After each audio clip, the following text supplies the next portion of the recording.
So இந்த வீடியோவில் எல்லோரும் ரேப்பிடோ பேன் பண்ணுங்கன்னு சொல்கிறாங்க. ரேப்பிடோவில் எவ்வளோ வருது நீங்களே பாருங்கள். ஒரு ரைடுக்குமே உங்களுக்கு ரூ. 10 மினிமம் பிடிச்சி தான் கொடுக்குறாங்க. ஸோ நாங்களும் ஜிஎஸ்டி கட்டிகிட்டு தான் இருக்கோம். என்னடா நீ சொல்கிறேன்னு சொல்லாதீங்க, நானும் ஓட்டியிருக்கேன், அதனால் சொல்கிறேன்.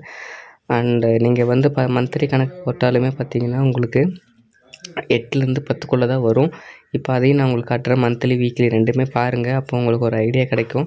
ஸோ இது வந்து அவங்க மந்த்லி சேலரினா ஒத்துப்பாங்கடா ஆட்டோக்காரங்க. ஸோ எல்லா ரைடுமே நம்மளுக்கு தேவையானது தான், அதை நம்ம யூட்டிலைஸ் பண்ணிக்கிறோங்கிறது தான் இருக்குது.